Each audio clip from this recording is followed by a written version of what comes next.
hapa duniani, maisha hii ya Ukristo, kia kwanza ambacho unapaswa jua ni kujua ya kuwa Mungu iko karibu yako.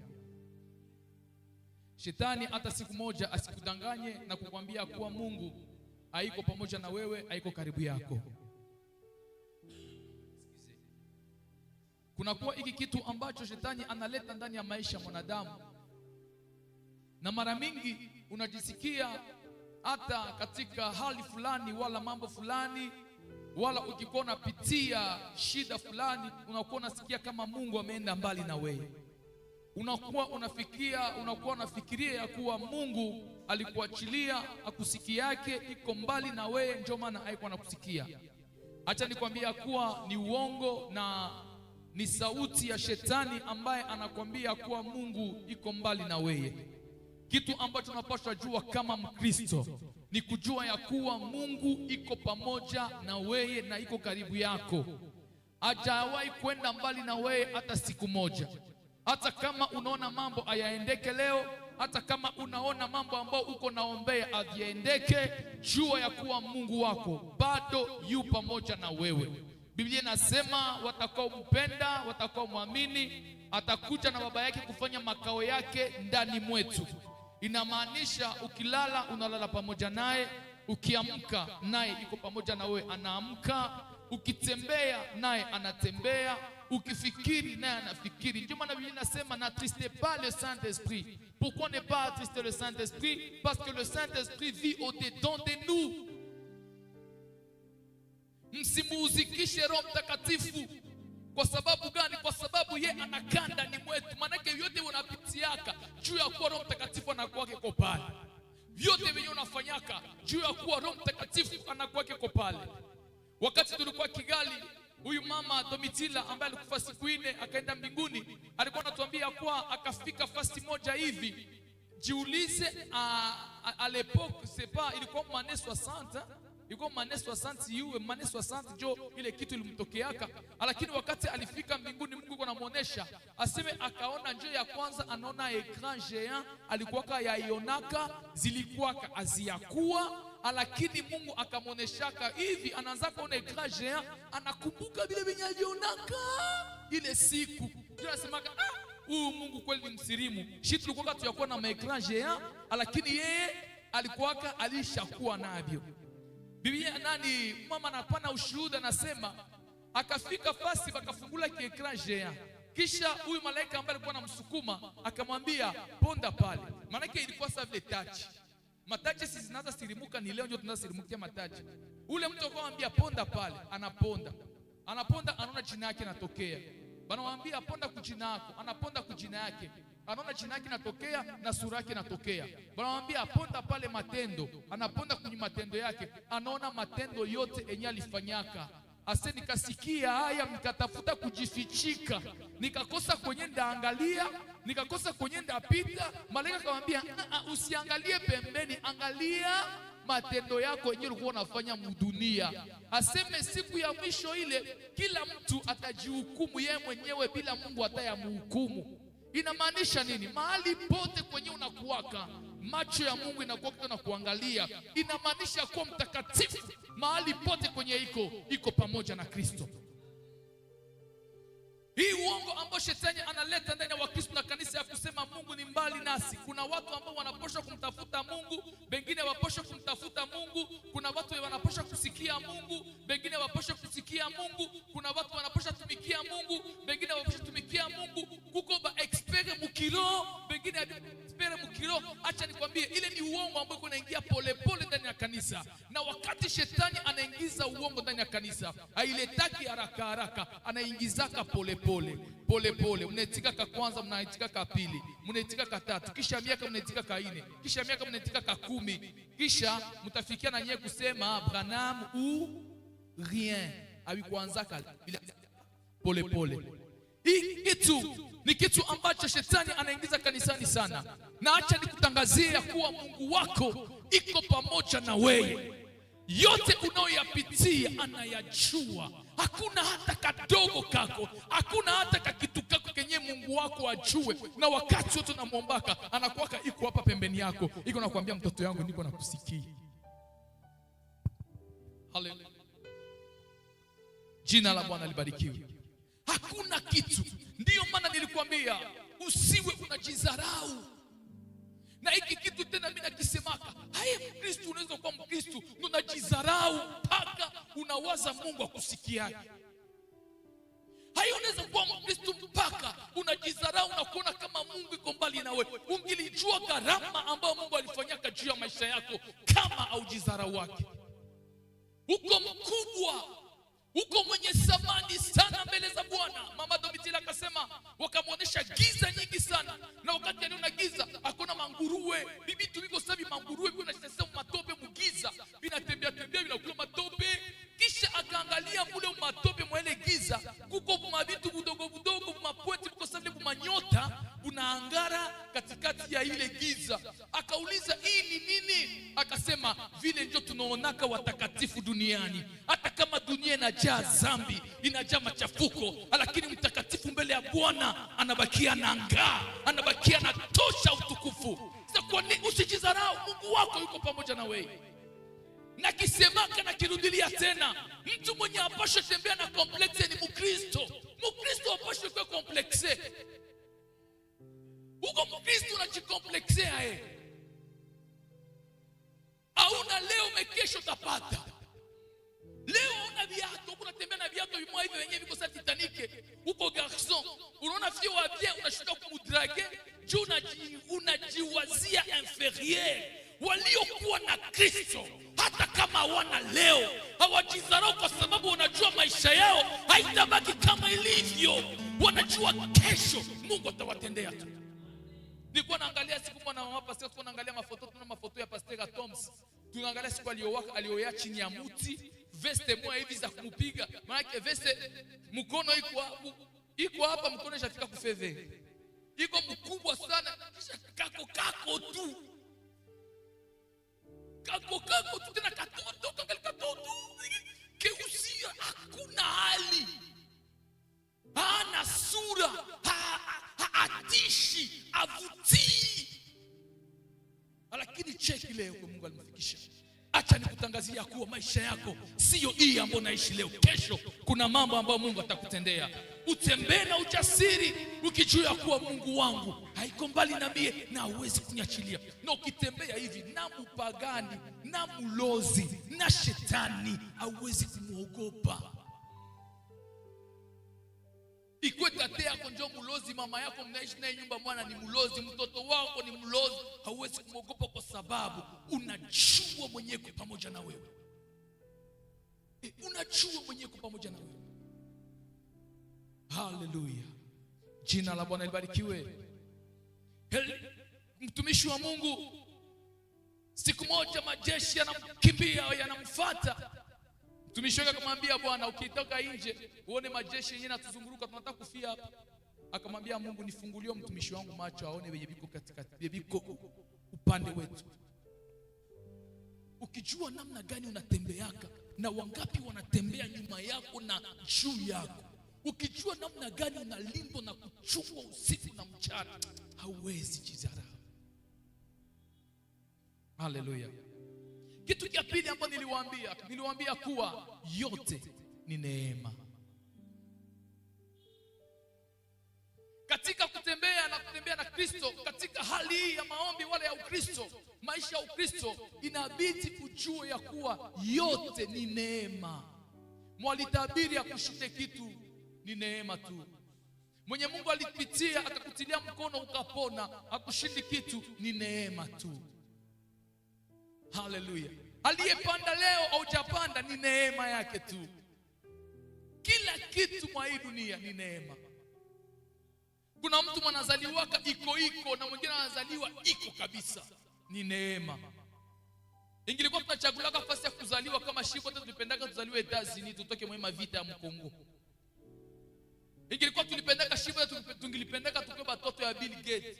Uzaliwe mu abondance, uishi mu abondance, ukufie mu abondance. Ingilikuwa tunapendaka na tunachagulaka shie bote, kama shie bote tunakuwa na vile tunapendaka, lakini yote ni nini? Ni neema. Na acha nikwambie, hata yule ambaye anazaliwa kwa Bill Gates na unazaliwa mkeredi, ni neema. Mungu ana neema yake inaweza kukutana kule na kufikisha kule kwenye hiyo. Yote ni nini? Kitu cha tatu ambacho unapaswa kujua kama Mkristo, unapaswa kujua ya kuwa kuna neema zingine ambazo watu wanakosaka. Kuna neema zingine ambao Bwana alimimina, wengine wakazipata, wewe ukazikosa kwa sababu ni neema. Lakini kitu kingine cha tatu kijua, roho yako ikikuwa tayari kupokea vinavyotoka kwa Bwana, ikikuwa tayari kumtumikia Mungu, neema ya Bwana inaweza na wewe kukutana pale. Cha tatu ni kukuwa na utayari wa roho. Utayari wa roho, roho yako ikuwe tayari. Kuna mwingine amekosa neema lakini roho yake ni tayari na Mungu anamtendea makubwa. Kuna mwingine kweli alikosa neema, neema ilimupitaka, maana yake siku alikuwa na gabula neema yeye ilipita swata ya kupata mabaraka tunaonaka mwa hii dunia. Wengine wanatembelea magari huko, najiuliza Bwana mie ndio nilikiweka kushindikiza wengine. Unaona kama neema imekupita, lakini wanaokuwa na moyo tayari Bwana anawatembeleaka na anawaneemisha. Hii inakuwa neema ya kipekee. Neema ya kipekee. Unazaliwa mfamilie yenye hakuna hata mtu mmoja maishaka kuwa mtumishi wa Mungu. Hakuna hata Mkristo maisha toka mwenu. Hata umoja haiko. Manake generation yako yote ya yuli yako yote ni balozi, bafubu, ba deuxième bureau, balisikuzanaka bakakuzaliaka nje. Manake ni maswata zimoya hivyo. Neema ilipitaka mie wala hae. Lakini siku moja unaingia katika mkutano, unakaa, roho yako tayari, unampokea Kristo kuwa Bwana Mwokozi wa maisha yako, na ile siku anabadilisha mambo yako yote. Kizazi chako kinaanza kipya. Kilichoanzia kule juu kinakatika, kinachoanza ni kipya, kwa sababu waliompokea Kristo ya zamani yote yanapita, sasa yote ni mapya. Utayari wa roho kikuja, Roho Mtakatifu anakutumikisha. Utayari wa roho kikuja, Roho Mtakatifu anakutumia. Nakumbuka Bwana Mungu alikuwa ananipiga ushuhuda, ananiambia nilikuwa wa DG na chungaka watu wanakia kufontere, mimi nawapigia makashe. Nipatie passport yako nenda kupigia makashe. Kamata passport nenda gongeana makashe, narudia. Asante boss. Baki mwachaka disi anatia, anafurahi. Anachunga mama Jerome bakikuya, akiwa kwanza kukimbia kufungula frontiere, bampatie kale ka 5. Lakini siku moja iko katika mkutano, na katika mkutano ule pastor alikuwa na acha bajenge kanisa, na akasema nani anaweza kutolea Bwana, nani anaweza tolea Mungu ili tujenge kanisa. Anasema kwenye alikuwaka, akaangalia hana kitu, akapiga licho kwa bibi yake, akaona bibi yake anavala shenete yake ya oro, akaimuvula katikati ya watu. Anavala grumete ya oro, akaimuvula katikati ya watu, akaenda kuitoa. Wakati aliitoa, kisha mwezi moja batu ya bandro biko wanapita ku frontiere, anamwambia acha niwapigie leo tena, niwapatie, mnipatie passport yenu niende nipige amo kashe. Siku ile alienda pige amo kashe na kurudishia passport ile siku, bakamwangaje bandro, bakamfanya mtu wa kwanza ngambo za Uvira. Utayari wa roho kikuja, Bwana anapitiaka. Hata neema ilikupita ambao Bwana alimwangia wengi, lakini kama roho yako inabaki tayari, Bwana anaweza kutendea muujiza.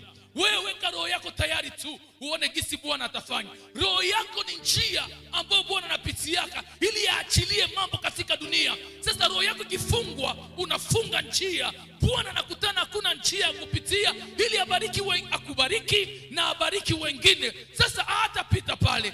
Lakini yule ambaye anamfungulia roho, anasema Bwana niko hapa, shuka, tembea, pitia hapa, ubariki. Bwana anashangazaka wale watu.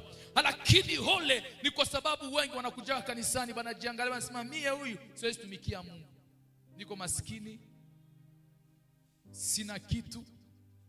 Acha nikwambie, unajua kuna masiri mingi ya Kristo tunazarau, na ni siri kubwa sana. Wakati ya kumtolea Mungu haikuwake wakati ya kupiga kalikile ifoni umtolee $100. Hapana, Kenya alikupatia kile ndio mtolee. Huko na 1000 francs, banasema leo tutolee Mungu majengo. Unasema papa, sina ingine, mais 800 francs mimi nakutolea. 200 francs ndauzia watoto benye moyo bakule, mimi nakutolea. Mungu ataona utayari wa Biblia inasema huyu mama mjane anakuja toa sadaka, na Yesu anakaa juu ya kikapu sadaka. Wanatoa. Huyu mama akaleta senti moja tu, na wakati alipotoa, Yesu akasema, katika wote ambao waliotoa hapa, ambaye alitoa kubwa ni huyu ambaye alitoa senti moja. Akuangalia waliotoa mengi, aliangalia utayari wa roho. Na wengi wanajiloga masikini, wanabaki katika shida zile. Huko anachunga Mungu kupatia vya mingi ndio mtolee. Waliokuwa waaminifu katika madogo atawafanya kuwa waaminifu katika makubwa. Huko anachunga makubwa gani? Anzia pale kwenye madogo huko nayo. Kwa wakati kadogo kenye uko nako, anzia pale. Kanguvu kadogo kenye uko nako, anza nako tu. Malaika akamwambia Gideoni, wewe ni shujaa, umechaguliwa na Bwana. Gideon akamwambia, mbona mimi ni mdogo? Jamaa langu ni dogo katika Israeli. Lakini Bwana akamwambia, wewe ni shujaa, na ndani mwako ndio ndafanya nini? Ndaokoa Israeli. Gideon akaacha moyo wake wazi, akasema, basi Bwana, kama ni wewe, acha nikuletee sadaka. Ule unako nyewe alikuwa kama Gideon, alikuwa kama les réfugiés, au moins ta réfugié, alikuwa kama assiégé. Au moins réfugié HCR na kupatiaka chakula. Lakini bale walikuwa wanalima, saa mavuno nenea, bengine ndio wanakia vuna. Unafuga kukieko kizala, mwingine wanakia iweba. Na abaishi tena mwingine, bote wanaishi majiwe, banajifichika. Lakini Bwana akamtokea, akamwambia, wewe ni shujaa. Gideon akaitika, akatolea Bwana sadaka. Unajua sadaka gani alitolea kwa Mungu? Ukisoma ni mkate. Mkate. Wewe unachunga upande magari, anza pale kwenye uko nayo. Kenye Bwana anataka ni utayari wa nini? Wa roho. Sema tena, Bwana, fanya roho yangu kuwa tayari kukutumikia. Sema, Bwana, fanya roho yangu kuwa tayari kukutumikia. Ni njia ambayo Bwana tunatafuta. Unaona hapa tuko na mashida mkanisa, tuna mashida. Lakini acha nikwambie, wakati utakuwa naomba, sema, Bwana, roho yangu naiweka tayari iwe njia ambayo utapitia ili ubariki kanisa, na kuapia Mungu atakuinua na kushangaze, kwa sababu roho yako inabaki njia ya kupita ili kazi yake iende mbele. Jina la Bwana libarikiwe. Ile ilikuwa pointi ya 3. Pointi ya 4 tunaendelea leo. Na pointi ya 5 kama tutaweza kumalizia. Appuie-toi sur le bienfait passé de Dieu dans ta vie et sur le nom de Jésus-Christ.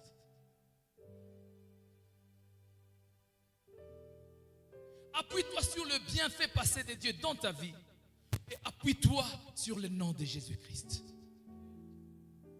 Shikilia sana, wala jijenge katika mema ambao Bwana aliyokutendea wakati iliyopita, na ujijenge juu ya jina la Yesu Kristo.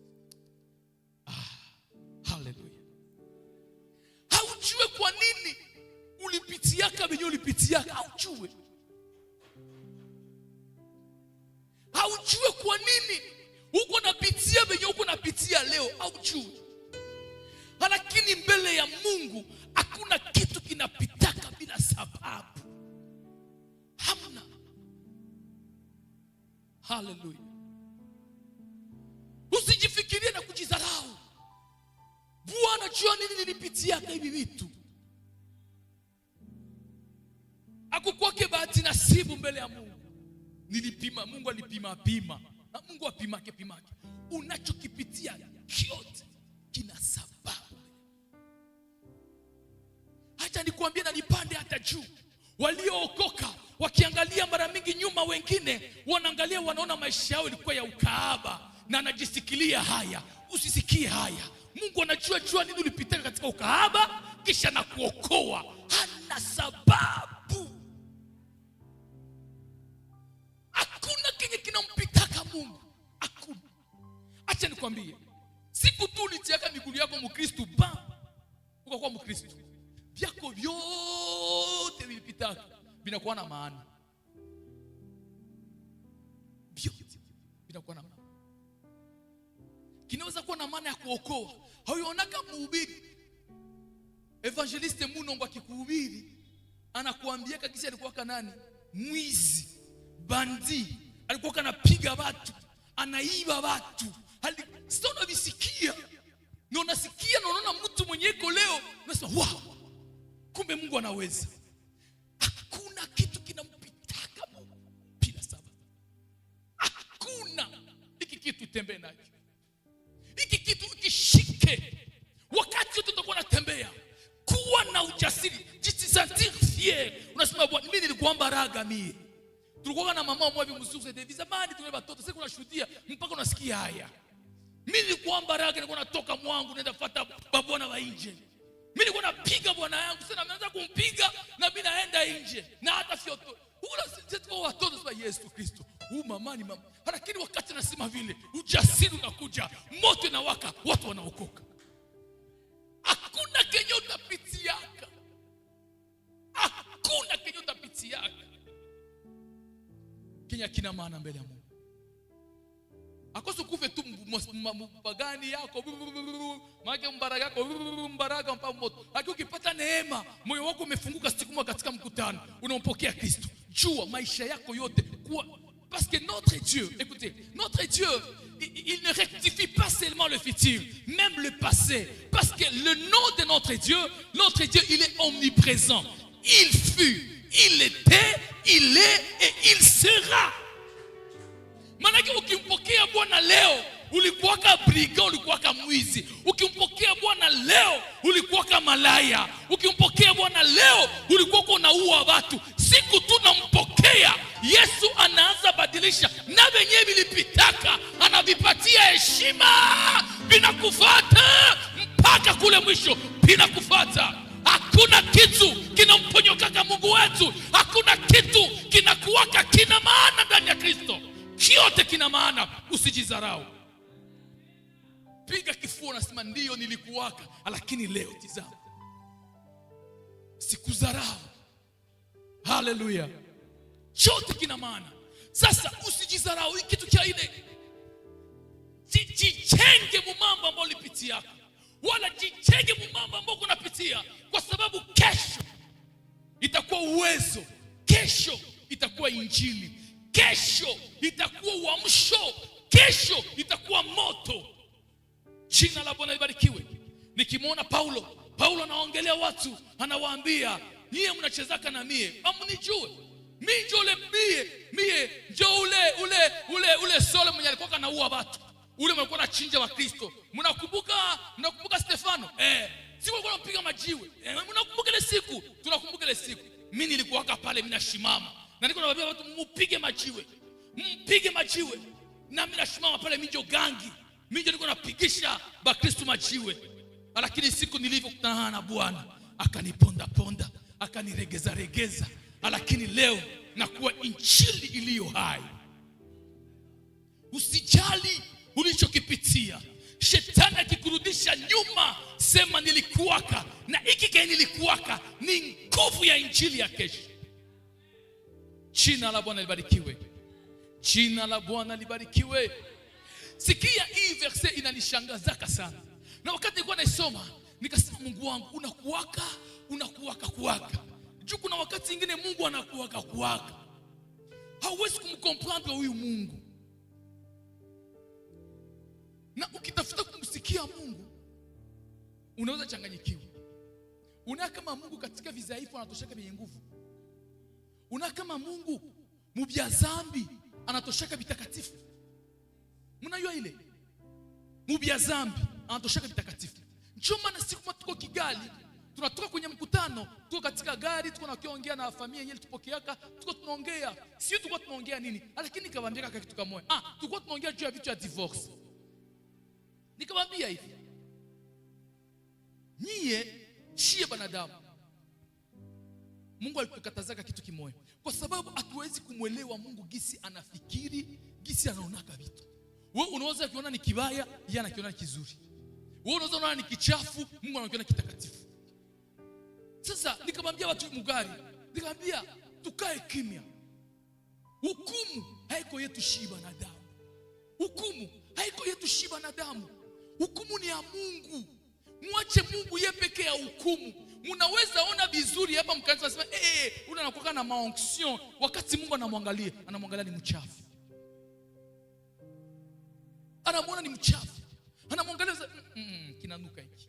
Na nyinyi mnawaza unjo wa grave, onction zote iko nazo. Lakini sasa Mungu anamwangalia, anasema ni kichafu. Nikaambia bandugu yangu, hukumu, msihukumu hata siku moja. Muachie hukumu, muone kisha muachie Mungu hukumu. Unaweza kukutana mwanamke wala fio mkogale anatoka mshambre ya hoteli na mwanaume hivi, unambana hivi. Kumbe yeye tu sasa alimaliza kufanya yake na akajuta muro. Akasema Kristo Yesu, nafanya nini Yesu? Nisamehe. Nitakase na damu yako. Mais il faut atoke tu mwele chambre. Na il faut tu atoke na ule bwana mwele chambre. Na atoka mwele. Sasa unamuona unaanza mhukumu. Or yeye depuis mshambre ailomba msamaha na Mungu anamuona kabisa ni mtakatifu. Choma na hukumu yote uiachie Mungu. Hukumu yote uiachie Mungu. Usihukumu, acha Mungu. Choma na hii mambo ya kutenga. Mimi nakuwa perplexe sana na hivi cha kutenga tenga. Alibeba mimba tunatenga. Kwanza hata utaratibu ya kutenga mtu kisi Biblia inasema. Biblia inasema akikosea mumwambie. Akisikia amena mumwache endeleshe. Akikataa kusikia mulete watu wawili. Akikataa tena kusikia mulete watatu. Akikataa kusikia mulete wazee ya kanisa. Akikataa kusikia wale mtupe sawa mikono ya nani? Lakini mnabebaka mimba tunamwambia John wewe mimba papa nisamee. Na nishomba Mungu msamee. Lakini juu ya hili tunamtenga tena. Nani pale iko na dhambi? Antu walitenga na mwenyewe alibeba mimba na Aisha lomba msamaha. Nijibie. Niliwaambia katika mkutano huu, sipendi niguse hisia zenu, napenda niguse mioyo yenu. Angalia, unaiyo kwenye Yesu alitokea. Unaiyo familia yenye Yesu alitokea ndani. Yesu alitokea kwa familia ya Yuda. Huyu Yuda alikuwaka na watoto yake wanaume. Hapa watoto yake wanaume watatu. Akatoka nabo akaenda nchi nyingine ili afanye maisha yake. Wakati alienda kule mkubwa akaoa ule binti. Wakati alioa ule binti mkubwa akakufa. Babake akasema gisi mkubwa anakufa, wewe mloko upiane. Mloko akaenda piana. Wakati mloko alienda piana naye akakufa. Baba akasema na wewe watatu uende upiane. Wakati watatu alitafuta kupiana akasema Yesu, huyu bibi iko siko na mkoshi huyu. Mimi sitalalaka naye. Sitalalaka naye. Asikile tena mie mkoshi. Bosipeni sema vingine tutavisemea kwa Maria vile. Naye akakufa. Wakati alikufa, baba yake huyu Yuda akasema nini? Akasema sasa hivi anakufa, sina mwingine mtoto. Wewe mwali kazi yangu uende kwenu. Mwali kazi yake akaenda kwao. Wakati alienda kwao, bakaanza ongea tu tiki toko tiki. Mwali kazi akasema sasa huyu vie ananitosha kule mwele familia na sikupata hata kizazi. Haiwezekani. Akavala sambaraga. Akaenda tanga Yuda munjia alienda kubeba makondolo zake. Akavala sambaraga. Yuda naye kuna grand chéri, akasema chéri sitapita hapa. Yuda akaanguka ku chéri. Kumbe bibi ya watoto yake. Akalala naye akambebesha mimba. Kisha ule bibi akamwambia kisha unalala na mie nilipe sasa. Niko mbaraga sio kazi yangu. Yuda akasema mbona sina franga hapa? Sasa jiulize ni Mungu akupatia hata Yuda franga akiampatia yule mwanamke ile siku. Yuda akasema sina franga. Kisha akamwambia kisa una franga kuna shida. Nipatie tu mkaba yako na fimbo yako, siku utapata franga, utakiwa virekipere. Bwana naye akasema amen, hakuna shida. Bibebe. Miezi kapita, Yuda naye akasahau hata kwenda kufanya nini? Kurekipere vitu yake. Hii yote ni mambo ya Mungu ambayo anapenda kachanganishe wanadamu. Katika kizaifu anaweza tosha kikubwa, katika machafu anaweza tosha kitakatifu. Siku moja anamwambia Yuda, unajua mwali kazi yako kule kuna mimba. Maana yake inakuwa mimba alifanya makosa. Na katika Israeli mwenye anabeba mimba ya vile inabidi wampige majiwe. Bakamleta kwa Yuda. Yuda akasema nini? Halina mimba. Mumlete mpige majiwe. Mulete hapa mpige majiwe. Wakati walimleta wakatafuta mpige majiwe akamwambia mnisamee, mniitie kwanza bamu. Natafuta tu nyongena ya mwisho kisha mnipige majiwe. Bakaigiza bamu kwe na mwali kazi yake mnyumba. Mwali kazi yake akamwambia hii mimba ni ya nani? Mwali kazi yake akamwambia hii mimba ni ya mwenye alipatiaka hii fimbo na banipatiaka hii mkaba. Yuda katia kichwa mikono. Atampiga tena majiwe. Mbo sawa, vitu vinaishia pale, tusha comprendre kwenye mimba ilitokeaka, ba voisin mwende hakuna shida. Tulisha hiyo kwenye mimba ilitokeaka, ba voisin mwende kwenu. Bibi akawakia pale, na pale njoo alizalaka bwana babake na Boazi akaendelea Yese Daudi Yesu akatokea mule. Hivi Mungu akukuwaka na mtakatifu mule mwenye anafuata maneno yake mzuri juu atoke amo Yesu. Kila kitu katika hii dunia fanya ange, achia hukumu Mungu. Wewe mwanadamu, sisi wanadamu atupashe kuhukumu. Tumwachia Mungu. Ile ni propriete privée ya Mungu. Mungu jo anayua makosa na kinye kiko makosa. Kweli ninawaambia.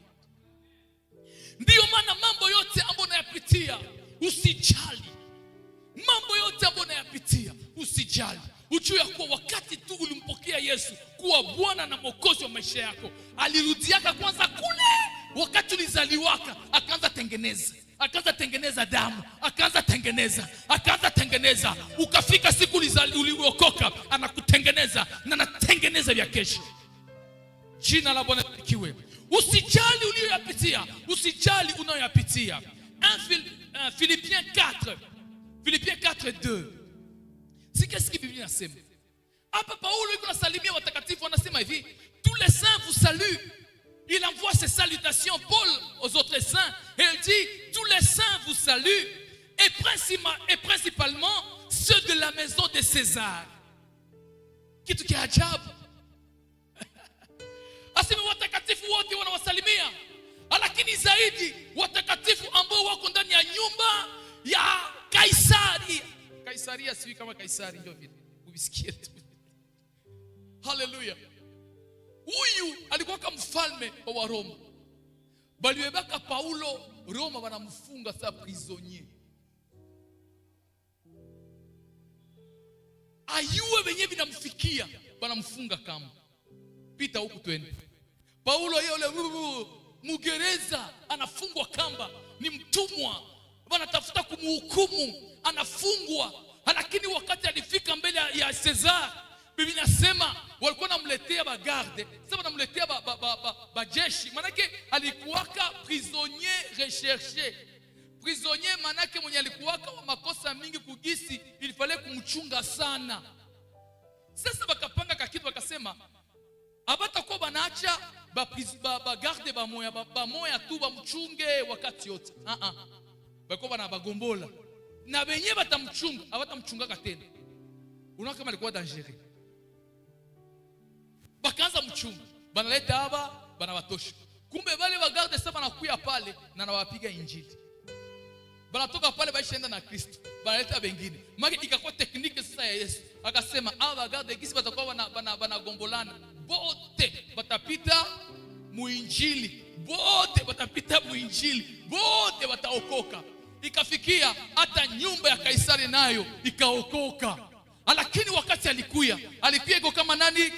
Iko kama mfungwa. Usijali wema wa Bwana na baraka za Bwana. Mara mingi aziku yake zinavala koti na kravate, zinaweza kuya zinalilisha, zinaweza kuya zinaumiza, zinaweza kuya kama ni dhaifu, lakini Mungu kule mbele anajua kitu kenye kunatolea. Ndiyo maana usijali kenye kunapitia wala kenye ulipitia, kuna lengo ambao Mungu anayo juu ya maisha yako. Hiki ni kitu kikubwa sana. Ukikuwa Mkristo unapitia mambo, wala ulipitiaka mambo, kina lengo lizuri. Jina la Bwana libarikiwe. 1 Samuel 17:33. 1 Samuel 17:33-37. Écoutez cette petite histoire. La Bible dit: Saül dit à David: tu ne peux pas aller te battre avec le Philistin, car tu es un enfant et il est un homme de guerre dès sa jeunesse. David dit à Saül: ton serviteur faisait paître les brebis de son père. Et quand un lion ou un ours venait en enlever une du troupeau, je courais après lui, je le frappais et j'arrachais la brebis de sa gueule. S'il se dressait contre moi, je le saisissais par la gorge, je le frappais et je le tuais. C'est ainsi que ton serviteur a terrassé les lions et l'ours. Et il en sera du Philistin. C'est un circoncis comme l'un d'eux, car il a insulté l'armée du Dieu vivant.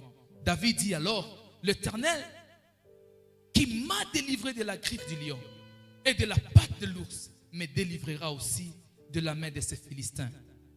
Écoutez maintenant ce que Saül va dire. Saül dit, David va et que l'Éternel soit avec toi.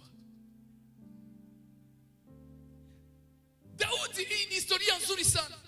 Samueli wa kwanza 17 mstari wa 13. Historia nzuri sana ya kukuonesha kuwa mapito yako ni mapito tu, lakini mbele za Bwana kina maana. Kina maana ya kukutia nguvu. Kina maana ya kukuwezesha kesho. Kina maana ya kukupatia uwezo wa kushinda kesho. Kina maana, usijali. Daudi angali Mungere iko kule kwa mapori. Anaona simba inakuya, anakimbilia simba hivi tu. Anakimbilia simba. Anaipiga, anatosha mtoto wa kondoo kinywa ya simba. Anaona dubu inakuya, inatafuta kamata tena mwana kondoo, anaikimbilia na ipiga, anatosha mwana kondoo mkinywa ya dubu. Kisha iko nafanya vile na yue juu ya nini kunafanya vile. Kumbe vile vitamsaidia kule na vitasaidia watoto wa Israeli. Siku moja babake anamwambia, uende katika shamba la vita, uende kule upelekee watu yako chakula na maji, viko kwenye mapambano, wapelekewa kule. Daudi anafika kwenye mapambano. Wakati anafika kwenye mapambano, anakutana kijito kimfilisti kimoja hivi tu kinatukana watoto ya Israeli. Kinawatukana kweli. Siku 40 40 jours kinawatukana kabisa. Na kinawaambia nini? Kama mko wanaume, hakuna kitu kinachoeleza mwanaume sasa vile mwambie kama mko mwanaume na haiko mwanaume. Kama jo kitu kinashusha mwanaume kushindia vingine vyote. Unaweza tu bibi yako kwambie hii naona kwa mwanaume wewe. Maana kina uko mwanaume kabisa. Haleluya. Jina la Bwana libarikiwe. Sasa hiki kibwana kinatukana na mfalme, kinatukana majeshi yote, amuko wanaume. Na kama mko wanaume, mniletee umoja hapa. Sikia 40 jours kuna batukana. Katoto kakachomokea. Kanaona gisi biko wanatukana. Haleluya. Sema kuna Mungu mbinguni. Kuna Mungu mbinguni. Anaangalia sema iko natukana jeshi ya Mungu aliye hai. Ni nani huyu anaweza dharau Mungu? Ni nani huyu anaweza dharau Mungu? Takauliza kwanza mwenye atampiga, watampatia nini? Utakuwa gendre wa mfalme, maana utakuwa mtoto wa mfalme. Na mfalme atakujaza na utajiri. Asemi naenda. Munibe kwa mfalme. Bwana kwa mfalme. Wakati afika kwa mfalme, mfalme anakangalia kwanza, asema ona blagi ya watoto sasa. Baba jana mwema siku anakuwa bukaramusi ya mingi. Petisi bukaramusi. Bukaramusi hauwezi pigana na ule. Tangu mtoto yake ni jeshi. Anayo mataktiki na matekniki yote ya kijeshi. Tangu mtoto yake haiko tu kile, ni kijito, hauwezi hata kukifikia. Sikia sasa, venye Daudi alipitiaka bikakuwa uwezo juu ya maisha yake. Venye alipitiaka bikakuwa nguvu ile siku. Akamwambia mfalme, mie huyu mwenye unaona haka katoto kwenye unadharau. Siku moja niko nachunga kondoo ya baba yangu, chui ikakuya, nikapiga chui, nikaiua, nikanyang'anya mwana kondoo. Dubu ikakuya, nikaipiga, nikaiua, nikanyang'anya mwana kondoo. Hivi nilipiga kahaba. Hivi huyu naye niko nampiga leo. Haleluya. Acha nikwambie, maisha yako uliyoyapitia ni silaha kubwa yako juu ya leo. Itakutia nguvu, itakupa uwezo, itakupa mamlaka. Tu vas affronter les Goliaths de ta vie et rien ne te sera impossible. Akamwambia huyu ni nani juu akiyasema hivi? Akamwambia je, unasikia? Sikia sasa Sauli akasema, jo vile kumbe ulishakaua dubu. Ushaua na simba. Maana yake wewe tutaua na hii. Acha nikwambie, ulipitiaka njala ya siku moja, ukapitia siku mbili, ya hii semena itakuua. Mungu anakuchunga pale ili akubariki. Uliomba siku moja ukavumilia, haukupata wazimu. Gari yako iliangukaka, haukupata wazimu. Sikia, na hii ya leo haitakuua. Ni ujasiri, ni nguvu yako mpaka ushinde. Nilikuwa napita hapa chini juzi na kutana magari zinalungula hapa hivi mwa garage. Mekanisi mimi naiona hivi magari zinalungula. Ase shangali pastor. Vie magari zinalungulia hapa. Na ilungula. Na ilunguza sema mekanisi electricien mwa alikia hapa na Buiwai akazilunguza. Na zingine zililungula moja. Ase unaona pale ile voiture ni ya mupya. Lakini hayafanya insemene. Electricien anailunguza.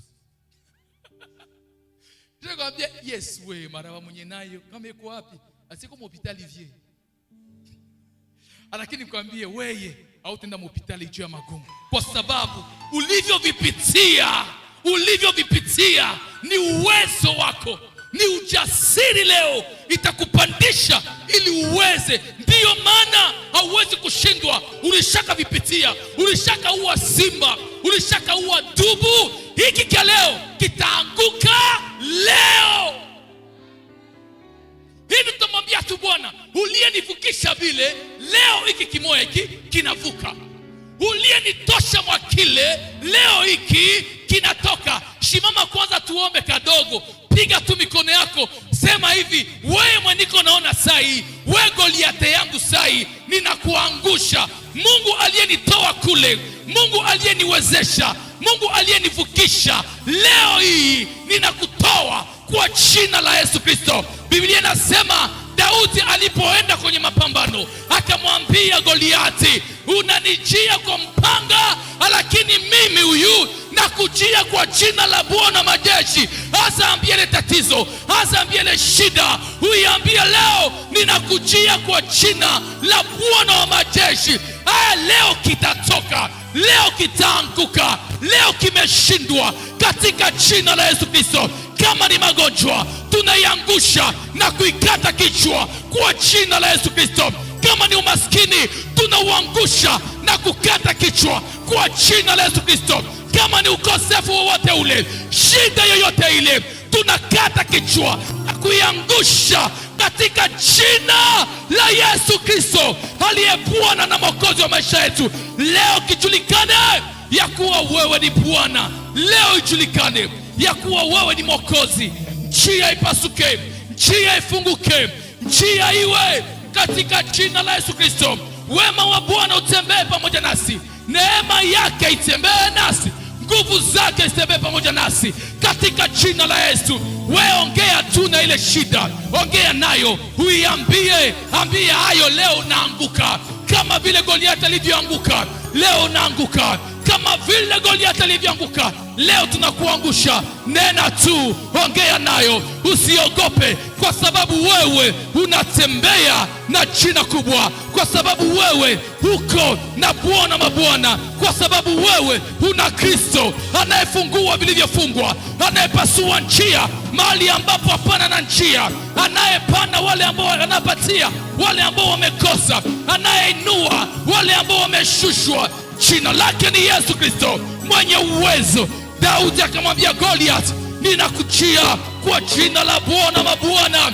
Leo mjie kwa jina la Bwana mabwana. Vitu vyako vifunguke, vitu vyako vifunguke, vitu vyako vionekane leo katika jina la Yesu Kristo aliye Bwana mabwana. Neema ya Kristo, Yesu, fungua leo Baba, watakapotoka mahali hapa, habari njema zifuatane pamoja nao. Goliathi anaanguka, Goliathi anaanguka, Goliathi anaanguka, shida inaanguka, shida inaanguka. Anguka sasa kwa jina la Yesu.